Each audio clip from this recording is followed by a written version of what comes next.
Hey everyone, it's Bina 007 back for another 10-minute movie review, and today I'm going to talk about Emilia Perez, which comes to the London Film Festival having won the coveted Palme d'Or at the Cannes Film Festival earlier this year, and directed by Jacques Audiard, who is a acclaimed auteur director.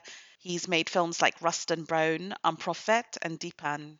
So the provenance of this film is good, and I went in intrigued at the concept of a musical that was set in Mexico with gangsters, but I found myself at the end admiring of certain parts of it, but overstuffed, confused, and adrift. So, despite the film's name, the protagonist is actually a lawyer called Rita, who's played superbly by Zoe Saldana, who you'll probably know from Guardians of the Galaxy. When we meet Rita at the start of the film, she's poor but smart, frustrated at the lack of opportunities because she is black. The opening numbers, as she's writing an opening argument for a lawyer in a food market, is really well choreographed. It's brilliant. And there's also another early number where she's discussing her options or singing about them as cleaners are cleaning the courtroom. And that's really strong too. I think the dynamic choreography really suits her. It's a side of her I've never seen before, and it's really impressive. So Rita's life is changed when a drug lord called Manitas, played by Carla Sofia Garcon, hires her to facilitate his gender reassignment surgery. And alongside this, because obviously it's incredibly dangerous for a Mexican cartel leader to transition, to get his wife Jessie out of the country and their two young sons to hide them in Switzerland, but make sure they have access to his money. And the wife Jessie is played by Selena Gomez, who you'll probably know from Only Murders in the Building. That mission should be the end of the relationship between Manitas and Rita, but 4 years later, the now Emilia Perez asks Rita to facilitate her return to Mexico and also bring back her children and their mother, who were going to now live with their auntie and not know that it's really the dad.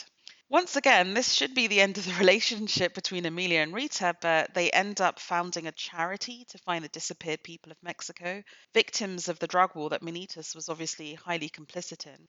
And along the way, Emilia finds love with Epifania, played by Adriana Paz, and Jessie finds love with her ex-lover Gustavo, played by Edgar Ramirez. Although it's not clear whether she really loves him, I think it's more that she was genuinely in love with Manitas, sensed he was pulling away from her, not knowing the real reason why, and is finding, I guess, excitement and some physical connection elsewhere. It's at this point that we reach a sort of final crisis of the film where Emilia realizes she might lose daily contact with her children. It's then that you see this little flash of the old Manitas break through Emilia's polished new persona.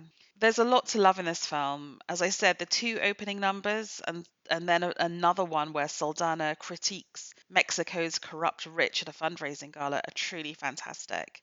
And it's really rare to see a movie see a trans story centered. And you see a lot of what Manitas has to sacrifice to live her authentic life. And that's incredibly moving, especially the relationship with the young children, and probably very real and very relatable for a lot of people who go through that process.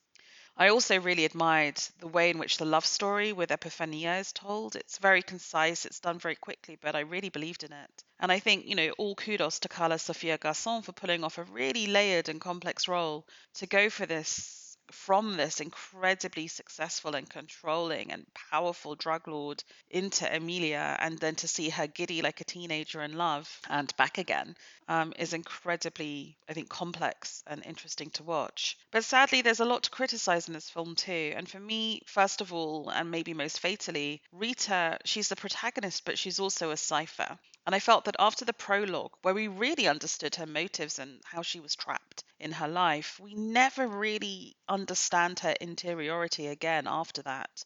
She's just an observer and a facilitator for Emilia. And I think I needed more time with her or to see more layers to her in the contemporary storyline. The same goes for Jessie, who is basically just a ditzy, superficial floozy until basically the final 5 minutes of the film. And what a waste of Selena Gomez's talent. I mean, it's lovely to see her play a role that's so different from her Disney background, but I just feel not enough was done with it.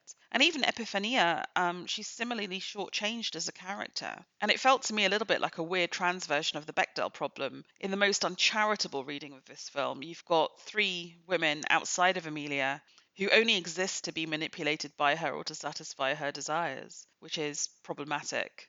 And then finally, and I may be being pernickety here, some plot holes. For instance, if it's so secret and dangerous that Manitas is having gender reassignment surgery, why on earth does Rita fly the Israeli doctor over to Mexico and bring him to within the gang camp?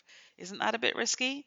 And maybe more fatally, if Manita's little boy realizes Emilia smells like Papa, then why doesn't Jessie? I know that in some ways she just thinks Emilia looks like her cousin Manitas, so there's a family resemblance, but it's clear that Emilia in her physicality is a trans woman. So does Jessie never really wonder what's going on? And also the way that Emilia sort of caresses Jessie's face and is around the kids speaks to something more than just an auntie relationship. That Jessie doesn't figure it out, I think, makes her character come across as even more stupid and frankly unbelievable. So there's real characterization problem. Basically, the way I would sum up this film is way too much plot, way too little character, but flashes of brilliance. Anyway, if you agree or disagree with my take, please feel free to leave a comment on the blog at bina007.com. I hope you enjoy watching it. Emilia Perez has a running time of 130 minutes, which does fly by just because there is so much plot, and it's rated R. It played the Cannes Film Festival where it won the jury prize and the ensemble female cast won Best Actress. It will be released in the USA on November 1st in cinemas and then on November 13th on Netflix.